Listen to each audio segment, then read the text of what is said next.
let's talk about sentencing. We had quite a hoo-ha, I think that's a technical term, a hoo-ha in recent months over new sentencing guidelines that were issued by a body called the Sentencing Council, not accountable to you or to me, yet another of those usual suspects of these bodies, those quangos that just get to have a massive say over our lives, but we have no say on who they are and what they do.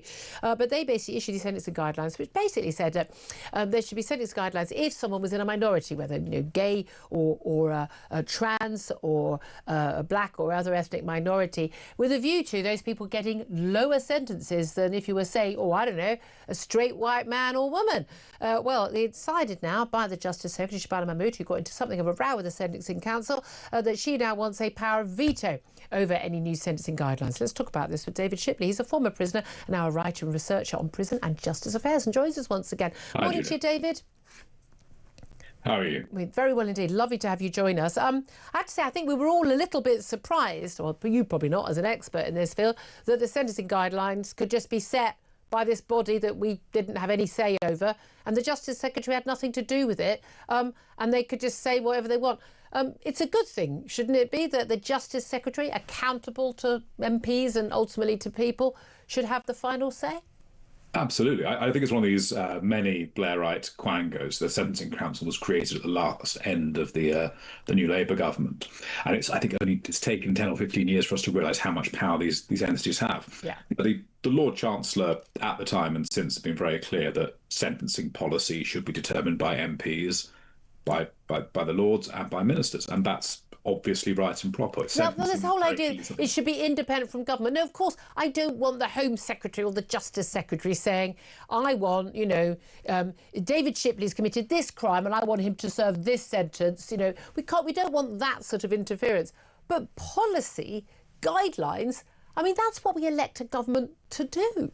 Yeah, absolutely. And there was a very strange power creep that was going on with the Sentencing Council in the spring. They were trying to advocate that decided that actually it was improper for ministers to have a view on sentencing policy, as if it could only be made by experts, which is crazy. Absolutely. We elect governments to govern. And I think there's a really interesting tension actually at the minute between different wings of the Labour government. So at one end, you've got Lord Hermer, who's loves international law and has deployed his government lawyers to inform on ministers. Yeah, the Attorney General, yeah. Yeah, absolutely. And at the other end, you've got Shabana Mahmood, who I think gets it. She recognises that the rules should be set by Parliament. They should be set democratically. Ministers should be allowed to decide what happens within their briefs. I would say she did stand up to them, although there was quite a bit of toing and froing about whether or not actually her staff had actually been sitting in meetings when they were deciding. It was only controversial once it hit the media, and then the people went, sorry, I'm not entirely sure why, because someone's black or someone's white or trans or gay or straight should get a different sentence. But I think the one thing we can all agree on, people who are paying attention, is that people should serve the sentence they are actually given. Now, we've seen people serving, 2/3 and then half and then 40%, but prisoners will be assured of early release a third of the way through their sentences, as long as they don't misbehave, under new legislation to be unveiled today.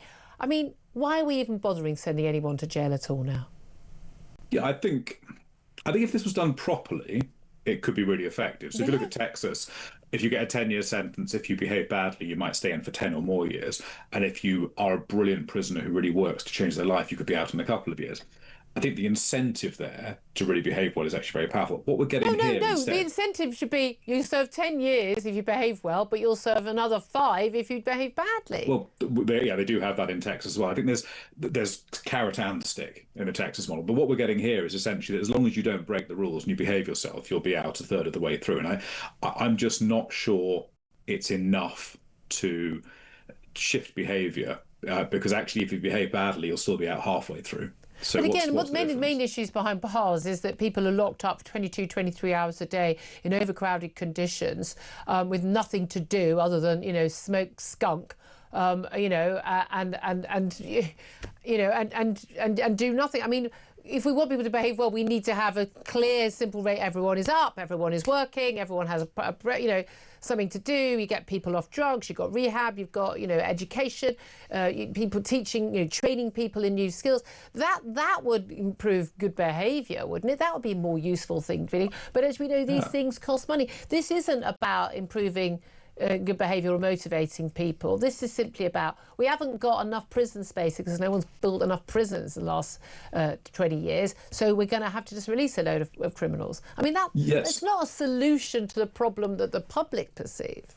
I don't think it is, and I think you're absolutely right. The problem is what goes on in prison. And we haven't got enough space. They're trying to solve that problem. But what you were describing does actually happen at a place called MCC Colchester. So this is the military's version of a prison. Yeah. If you're a squaddy and you go to prison, you go to Colchester, and there you get up every day, you exercise, you train, you study, you get help for substance abuse issues, gambling problems, whatever it might be.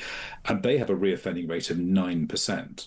Wow. Compared to the 40 or so percent that we have here in the main prison system. So it shows it can be done. This is the thing, it can be done. And I don't mind a bit of carrot and a bit of stick, but again, I think most people, especially if someone's been a victim of assault or a theft that's damaged their business or their homes been burgled, that actually the idea that someone, if assuming they get arrested, assuming they get charged, assuming they go to court, assuming they get sentenced to prison, there's a lot of assumptions there, that someone being sentenced to 8 years for an assault on you or a rape or something, and the fact that they might be out in a couple of years is an insult.